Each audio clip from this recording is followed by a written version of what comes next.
My name is Yousef, and from the moment I was old enough to speak, I learned that my destiny lay in serving Allah. In my family, the role of Imam was not just a job, but a legacy passed from father to son. My grandfather had been a revered leader, my father followed in his footsteps, and I was expected to do the same. Day by day, I memorized surahs, recited verses until they were woven into my consciousness, and internalized every detail of our religious tradition. In our community, I was taught that Islam was the pure and final revelation of God's will. We revered Jesus as a prophet, but never as God's son. Whenever Christianity came up, I dismissed it as a corrupted religion. Over time, I became so certain of my beliefs that I would debate Christian preachers, sometimes in public forums. I would methodically deconstruct their arguments, leaving with my faith intact and my confidence soaring. Looking back, I realize how comfortable I was, wrapped in an unshakable sense of certainty. I never paused to think, could there be something more than the rituals, the memorized verses, and the unspoken assumption that all other faiths were misguided? But life has a way of exposing our deepest assumptions.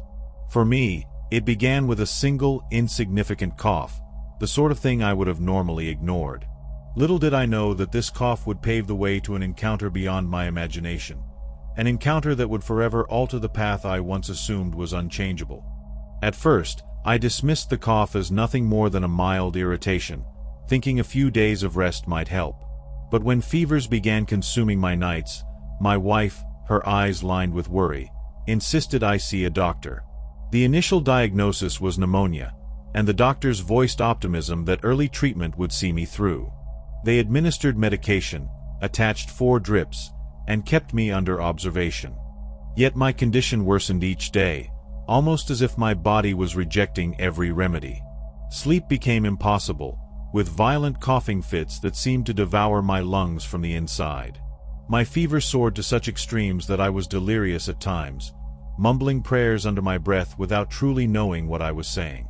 Through the haze, I could feel a dark, creeping anxiety that maybe my end was near.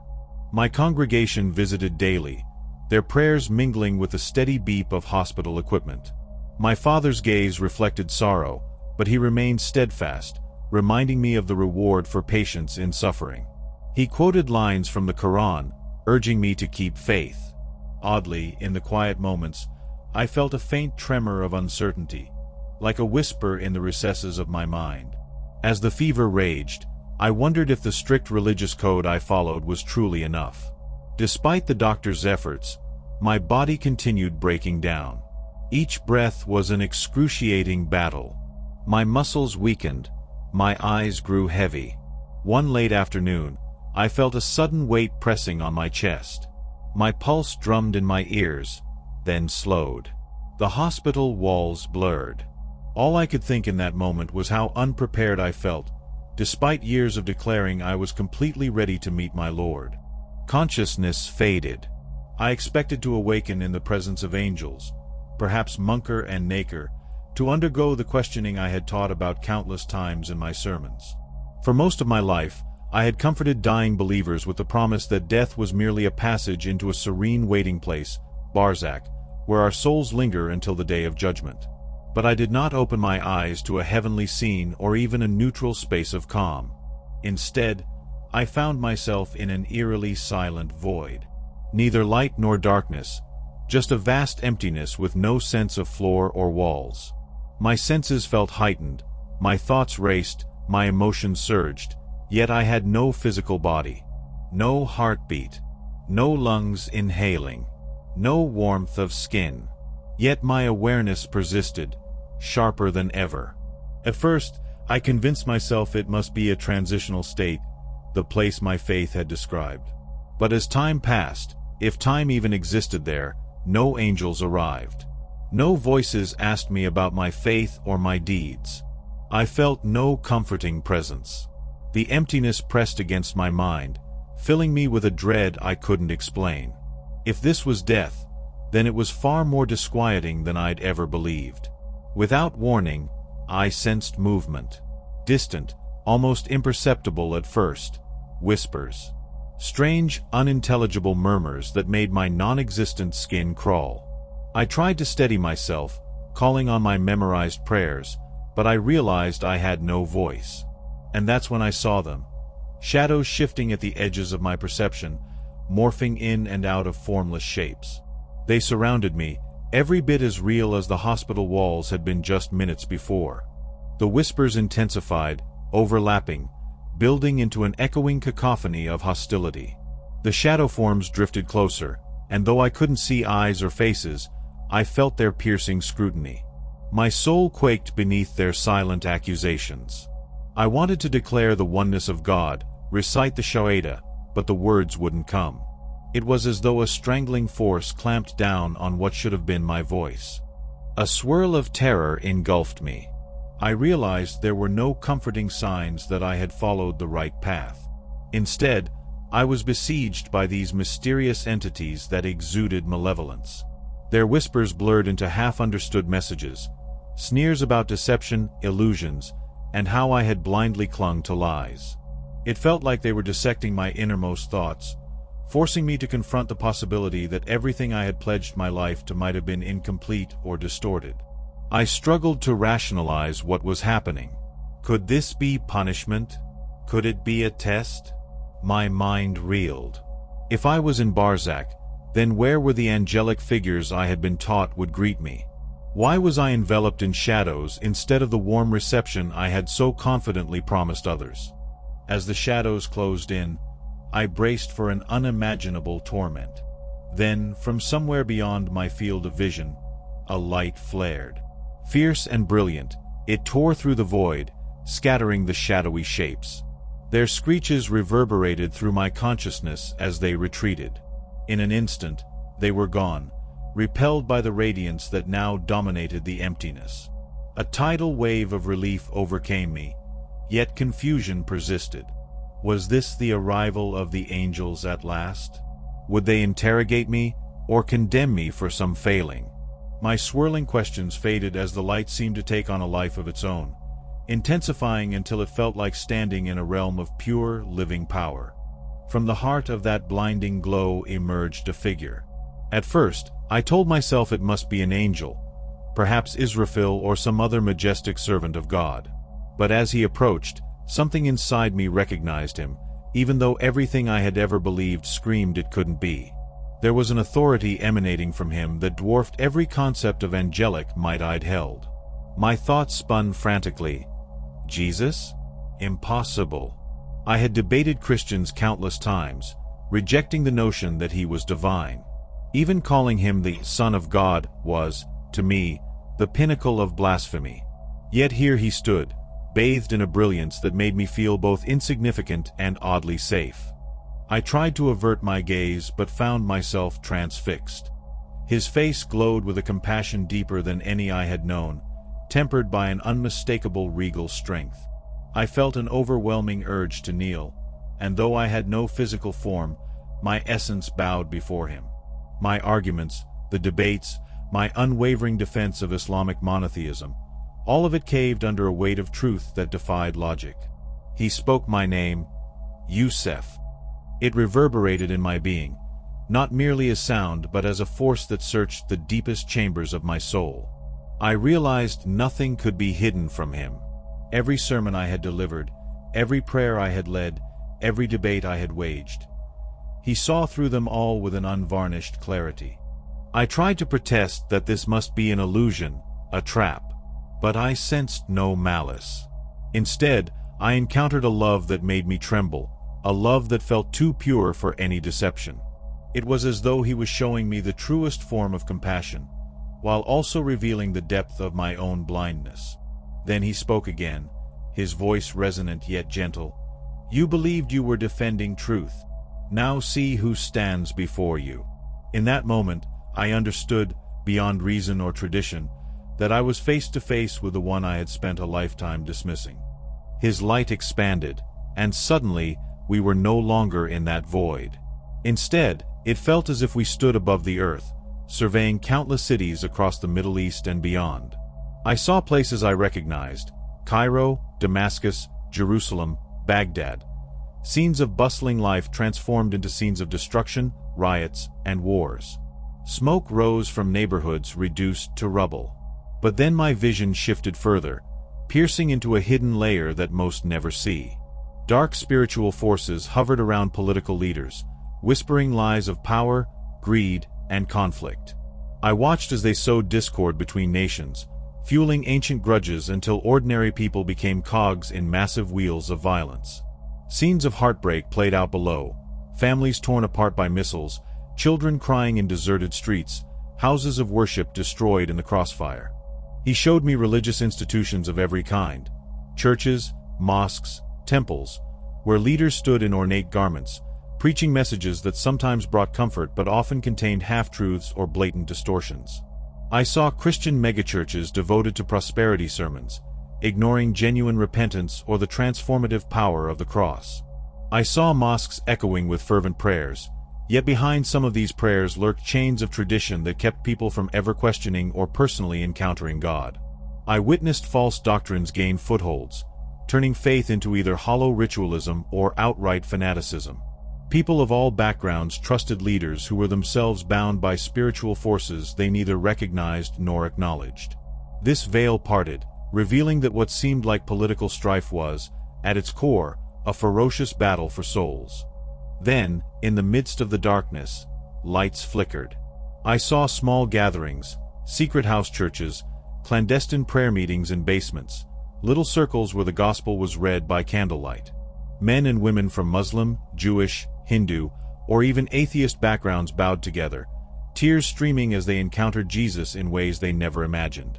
I witnessed these gatherings multiply, fueled by testimony after testimony of personal encounters, unstoppable despite persecution or cultural barriers. My heart ached as I realized these believers existed right under my nose, even in regions governed by strict religious laws. Some had faced imprisonment, torture, even death for acknowledging Jesus as more than a prophet. Yet their joy was unlike anything I had experienced in my decades of leading prayers. A perplexing thought formed in my mind. How could such unwavering faith exist if there wasn't a divine reality sustaining it? As these scenes unfolded, a weight of urgency settled over me. I saw my own life in flashbacks. Me as a child memorizing Quranic verses, my father placing his hand on my head, solemnly declaring that I was destined to guide others in Islam. I saw myself debating Christian pastors, confident I knew better. I saw the proud faces of my community as I led them in prayer. I also saw the day my cough began, the moment the fever escalated, my family's tearful pleas at my hospital bedside. Suddenly, the vision shifted. I stood beside Jesus, gazing at my own limp body in the hospital. My wife was there, tears streaming as she whispered prayers in Arabic. My children clung to her, both terrified and confused. I realized that to them, I was already gone. My heart clenched. Did I truly want to go back? I felt an irresistible draw to remain in this luminous presence, free from bodily pain, free from all earthly constraints. But another emotion swelled within me. Love for my family, my friends, my entire community. I now understood the dimension of truth they had never encountered, and likely never would if I kept silent. Even if they believed they were devout, they were missing the profound reality I was beholding right now. Jesus turned to me, his expression compassionate yet resolute. Though he didn't speak aloud, I sensed his question with absolute clarity. Would I choose to remain, or would I return and testify to what I had seen? A torrent of fear coursed through me as I imagined my father's reaction, the potential rejection by my community, the very real danger I might face for proclaiming Jesus in a place that condemned such beliefs. Still, I felt his gentle assurance. If even one person would break free from deception because of my testimony, would that not be worth every sacrifice? I wanted to stay, to embrace this peace, but I also knew what it would mean to leave my loved ones in perpetual darkness. Summoning courage from somewhere deep within, I made my choice. I will go back, I thought, or perhaps spoke. The moment the decision crystallized, the radiant space dissolved around me, and I was rushing back into my broken body. My eyes fluttered open to glaring hospital lights. Machines beeped in discordant alarms. Voices erupted in shock, nurses gasping, my wife yelping in half-relieved, half-terrified disbelief. I coughed, feeling a burning pain all over, but I knew I was alive. More than that, I remembered everything. Chaos filled the room as doctors examined me. They couldn't understand how my vitals had suddenly stabilized when only moments before they had declared me beyond saving. My wife clasped my hand, tears falling. My children called my name, their young voices trembling. My extended family crowded in, some praising Allah for restoring me. But I couldn't hold the words in any longer. My throat was sore and my voice cracked, yet I managed to say, "It wasn't Allah who saved me. It was Jesus."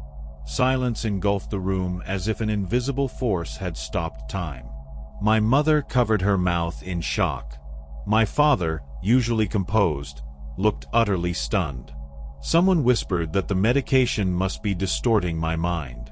My wife's eyes brimmed with panic, flicking from my face to the doctor's and back. I forced myself upright, ignoring the searing protest of my body. "I saw him," I insisted. "I met Jesus. He saved me from darkness. And I must tell you what I've learned." A wave of alarm rippled through my family.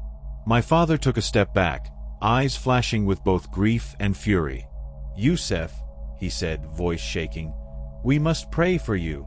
You're speaking words of blasphemy." I tried to explain the emptiness, the terrifying shadows, the presence of Jesus that shattered my disbelief. In response, I faced only horrified silence or heated objections. My wife pleaded for me to stop. She whispered, "Don't say such things. You'll ruin everything. Please." Still, I pressed on, describing the revelations of spiritual warfare, the illusions holding entire faiths captive, the unstoppable wave of truth that was emerging in hidden corners of the world. My brother declared I was possessed by a jinn. Relatives parted in fear, leaving me feeling more isolated than ever. That very day, my father arranged for me to be taken home under strict instructions. Though relieved I was alive, they believed I'd slipped into a form of heresy or madness. Every time I tried to mention Jesus, I was told to recite the Shahada again and again until I was restored. Yet I couldn't deny my experience. The more they pressured me, the more resolute I became. Within a week of my miraculous return, rumors circulated. Neighbors whispered about how I had dishonored my father's legacy. The mosque elders held a meeting, and I was quietly urged to recant. When I refused, they stripped me of any standing I once had. Friends stopped visiting, phone calls ceased. Even my wife eventually confronted me with an ultimatum: return to Islam fully or be cast out from the household. I tried to show her the passages in the Bible that spoke to me so powerfully, the words I'd once dismissed. She covered her ears, repeating prayers to ward off what she believed was a deception from the devil. Heartbroken, I packed my belongings and left, uncertain of where I could go. For a while, I drifted, sleeping in cramped apartments of acquaintances who took pity on me. I discovered a small group of believers, some ex-Muslims, some from nominal Christian families, who gathered late at night to worship Jesus in hushed voices. They welcomed me, tears shining in their eyes as they heard my story, for it echoed experiences of their own clandestine encounters or dreams.